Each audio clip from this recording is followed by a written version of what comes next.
This is Dr. Qamar Cheema, and please do subscribe my new YouTube channel, The New Word with Dr. Qamar Cheema.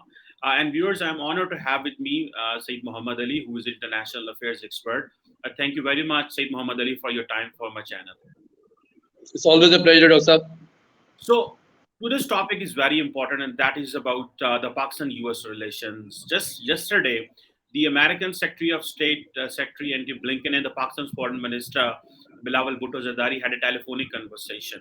So, what is so important that since this new government is in office, there has been a renewed commitment or a renewal or a new commitment between Pakistan and the US to move forward, whereas the former Prime Minister Imran Khan used to lambast and criticize the United States for regime change. So, do you think that Pakistan and United States are going to move forward as there has been a new commitment, and most recently the Pakistani foreign minister visited US as well. So how do you see Pakistan-US relations with this new lens as the Bilawal Bhutto Zardari is engaging with the US Secretary of State? First of all, thank you so much, Dr. Cheema, for giving me the opportunity to join you today and to discuss a very important topic. First off, allow me to say at the outset that notwithstanding the popular discourse, I think perhaps the most important relationship that Pakistan has is with the US. For the simple reason, because US continues to be the preeminent superpower of the world. So how the US perceives Pakistan, a developing nuclear-armed Muslim majority country of South Asia, is very important. Does the US perceive Pakistan to be a threat, an ally, or how? Then that all obviously influences US policy and possibility of Pakistan exploring cooperation and useful relationship with Washington. So that is very important for Pakistan. Although Pakistan, as you very well know, Pakistan's threat perception and security concerns are primarily from its eastern neighbor. But the US plays a very important role even in influencing that relationship as well. Because since the last 20 years, since the US has shifted its strategic interest and cooperation with New Delhi, that has become the major source of concern in Islamabad. It's not just India, but the growing US support for India, which is causing the most of the concern in Islamabad.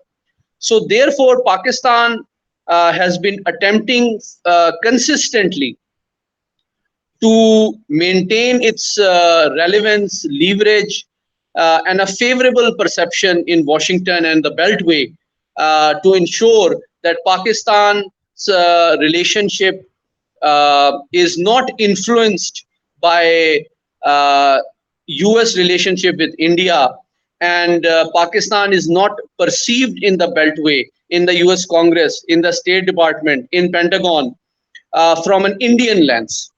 That has been the main attempt or effort of Pakistan's US diplomacy.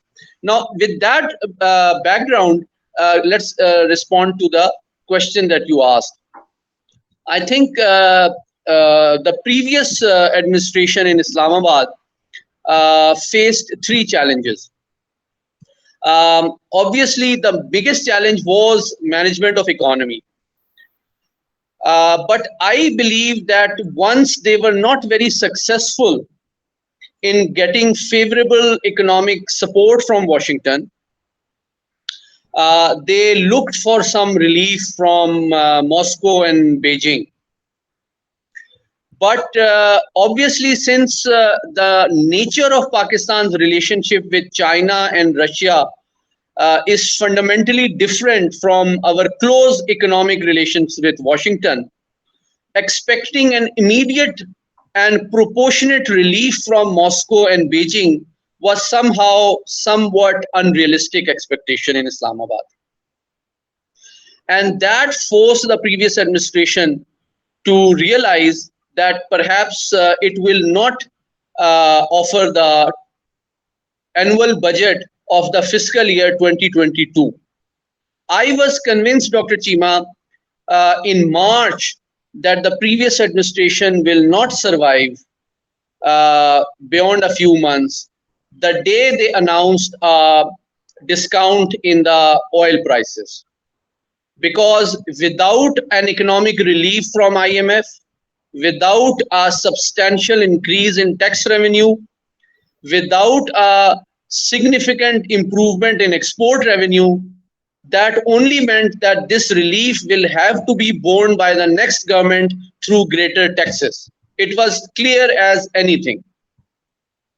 And that is why they resorted to populist narrative aimed at criticizing the West in general and the US in particular for our narrative based on conspiracy and intervention and whatever, which was a very populist narrative.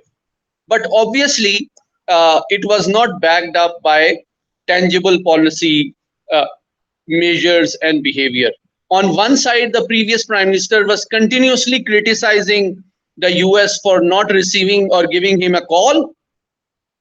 On the other hand, he was also receiving senior US officials, but at the same time, in the street protests that he was leading, he was blaming the US through a popular narrative against Washington for interfering.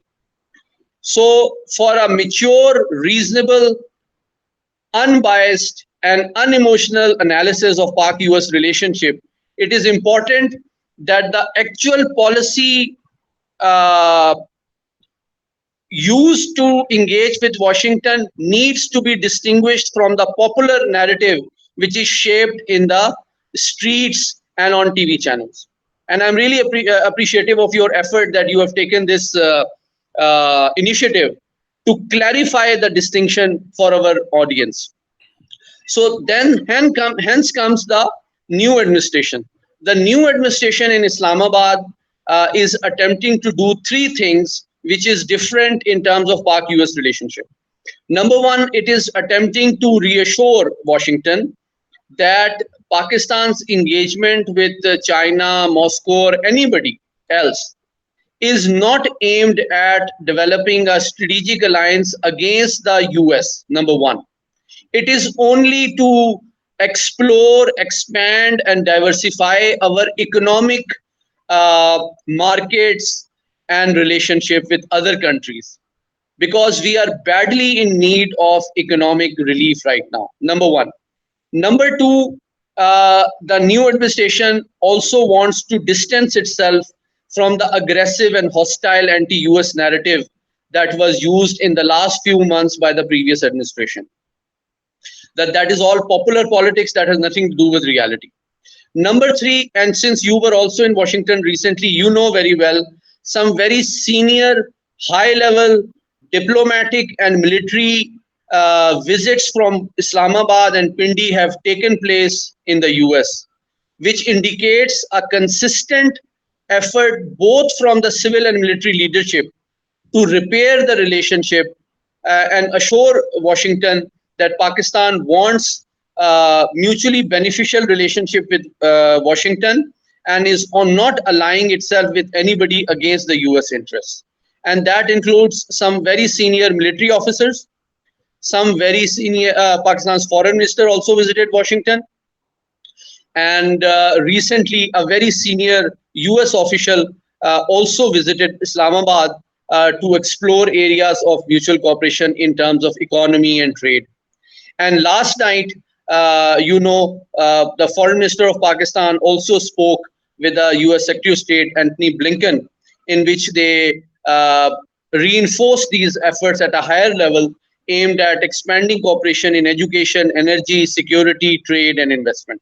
So, to put it in a nutshell, I see the new administration in Islamabad is consistently trying to repair the Pak-US relationship and recover it from the hostile populist narrative, which slightly created confusion in Washington regarding Pakistan's intentions towards the US.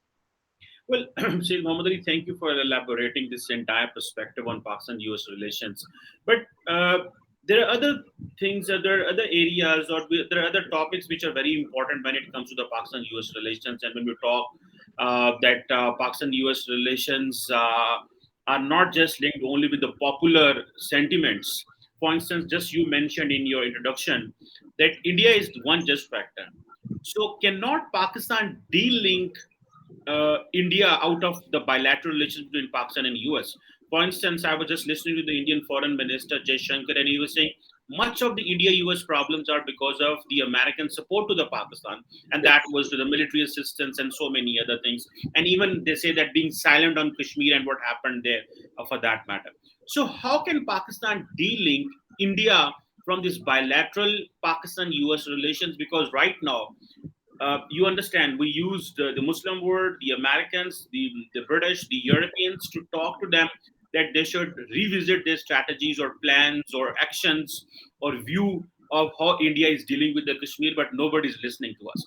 So, what do you think that how Pakistan can de-link and how Pakistan can build a stronger bilateral relations with the United States? I think it's an excellent question, Dr.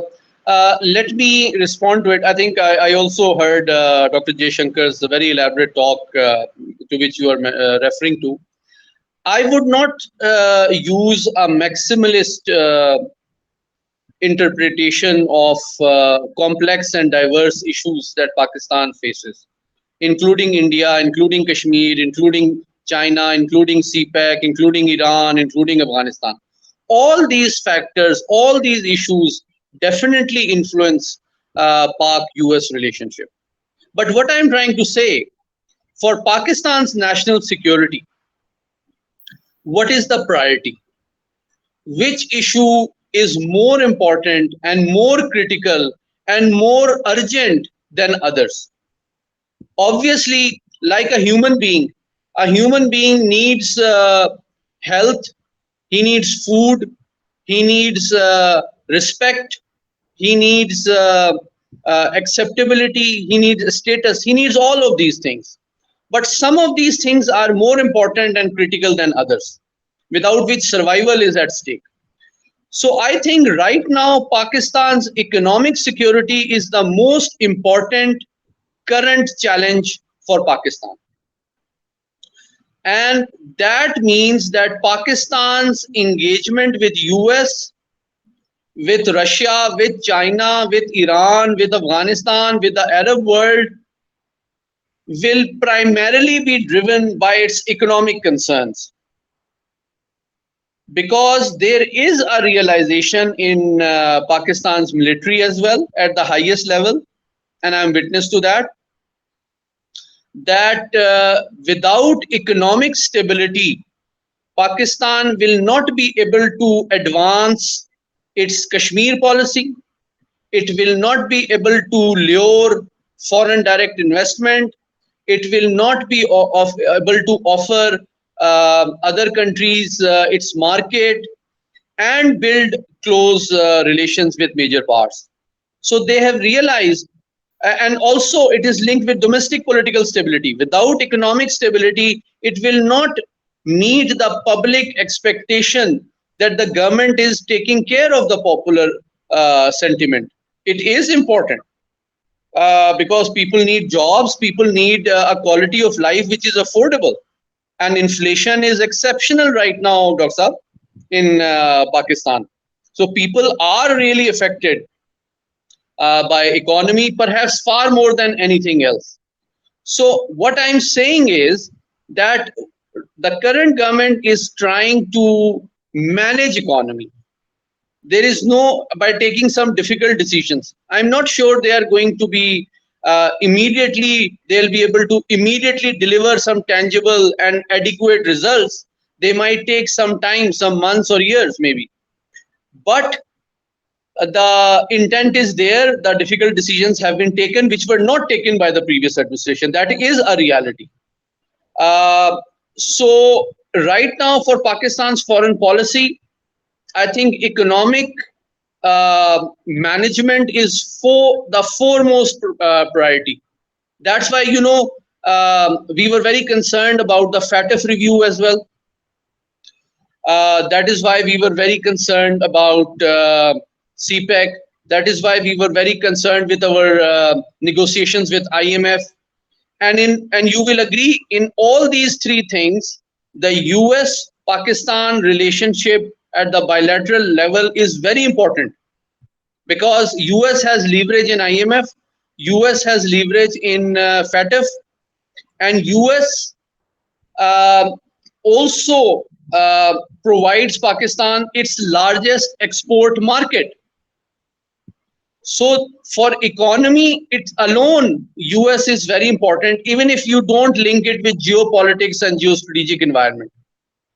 So what I'm saying, Dr. Saab, is that even if US geostrategic relations are improving with New Delhi, that does not mean that Pakistan's critical and vital economic stakes in Washington should also become subordinate to Indian and US security cooperation. And Pakistan's astute and mature foreign policy would be its ability to continue to maintain these economically beneficial relationship with Washington, even if US continues to build its military relations with India. Said Muhammad Ali, the important factor is that for the last 75 years, what we have understood that for much of the Pakistan-US bilateral relations, the Americans have been looking Pakistan from the lens of Afghanistan. Even most recently, they are looking Pakistan from an Afghanistan's lens. One thing, in every bilateral meeting, multilateral arrangement, it's Pakistan and Afghanistan. Now, the new dimension which you are noticing as well is of China. So the Americans are looking Pakistan from a Chinese lens, that Pakistan-China economic cooperation or BRI and all that. So, and for that matter, we had this 75 years cooperation mostly dependent on the security cooperation. So what else Pakistan should do, that the relation should be bilateral, rather looking Pakistan from Afghanistan's lens and from the Chinese lens, it should be looked from a bilateral and also it must not be looked from a security lens only. So what Pakistan shall do for that matter, and how to engage with the US more, so that it's bilateral relations are more stronger, as if we are looked by the third party. I think that's a very important question, also. I think that's exactly what I was trying to say in my previous response. That right now, Pakistan's diplomacy towards Washington should be aimed at maintaining and improving its economic relationship, even if there may not be immediate or significant cooperation available in security or strategic domains. That would be a smart, astute, and wise diplomacy from Islamabad and Pindi both. Pakistan's geopolitical, geoeconomic, and geostrategic interests are linked with Washington, but one does not have to be subordinate to the other. And that is exactly what when you mention whether it is Afghanistan, whether it is Kashmir, whether it is China, whether it is India, whether it is Iran. Unfortunately or fortunately, Pakistan has been relevant to Washington for all these reasons. That has made Pakistan relevant traditionally to Washington. But now the onus on Pakistan's current leadership, whether political, whether civilian, or whether strategic, is its ability to convince Washington that whether in US needs Afghanistan, Pakistan's support in Afghanistan, whether what is Pakistan's policy towards China, Iran, and India, should not affect both countries' bilateral interest at improving education, economy, and energy cooperation. You know, Pakistan has a vibrant diaspora in the US that provides a very important bridge for both countries to maintain mutually beneficial relationship. It does not have to be all or nothing. It can be something rather than nothing. I think the fear in Pakistani traditional thinkers is that it's an all or nothing relationship. what you and I are proposing through this very important and timely discourse is that it is unrealistic and unwise. Let me reinforce. It is unrealistic to expect an all relationship with Pak US or nothing relationship with Pakistan and Washington. It is realistic and pragmatic to have some cooperation in some domains rather than no cooperation in no domains, or allow India to see Pakistan from a New Delhi lens. So Pakistan's diplomacy at both state and public level should be to explore simultaneously cooperation at economic level, in economic domain, in trade domain, in energy domain, in health domain, in security domain. It does not. Why? I let me, as in hindsight, obviously one can say why Pakistan's relation with US was seen from Afghan lens for the last 20 years. I think it was a mistake on Pakistan's part. Pakistan is a 220 million people, fifth largest nation in the world, armed with nuclear weapons, a very vibrant, educated middle class. One of the largest cities in the entire Muslim world is Karachi. It is a melting pot, just like New York. So there is a lot of similarities. We are a country based on the freedom of a community, just like the US was founded from the British colonialism. Pakistan was also created after recovering from the British Raj. We have a lot of similarities. Why can't we explore bilateral common values, common interests, rather than looking at it from other lens? Right now, if I think Pakistan builds a close economic relationship, close relationship based on our diaspora, close relationship between our academia, our think tanks, our in energy sector, our private sector.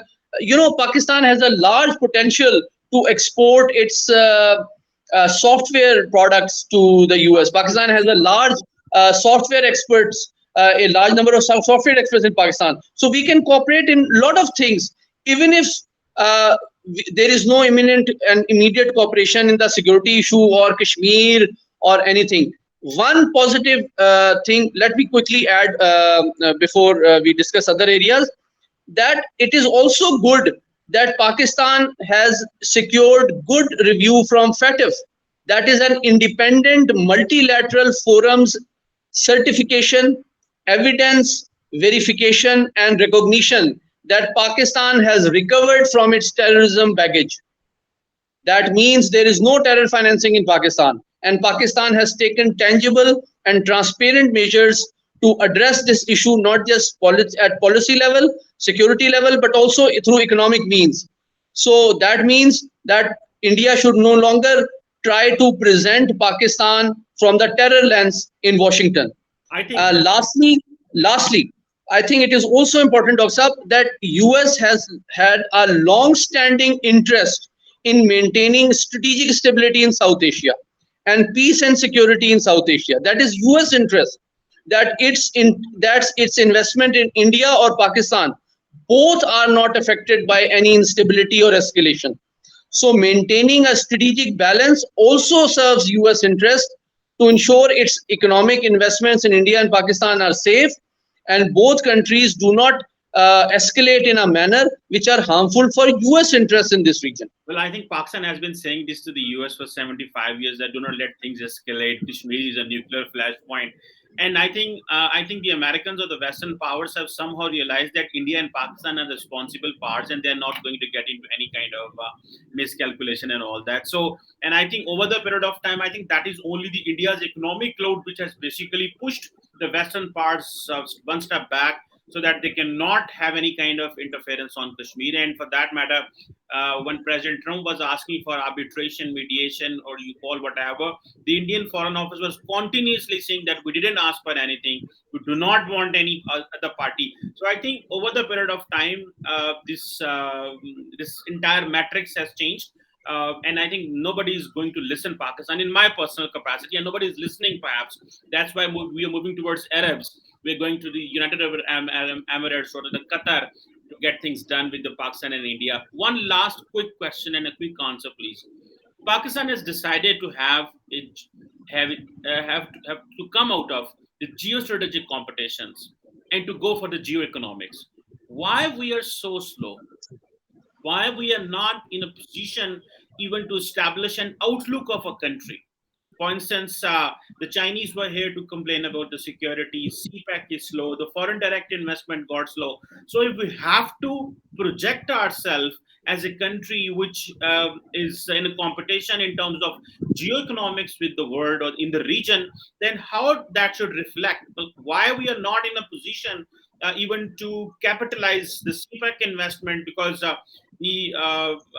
one of Pakistan's institutional related economy was giving a statement that 43% of the foreign investment in Pakistan was flawed, and this is coming from Pakistan's finance ministry. So, how we can have that kind of an image and picture that Pakistan should be in competition in the geoeconomics and not into the geo strategic competition? Please.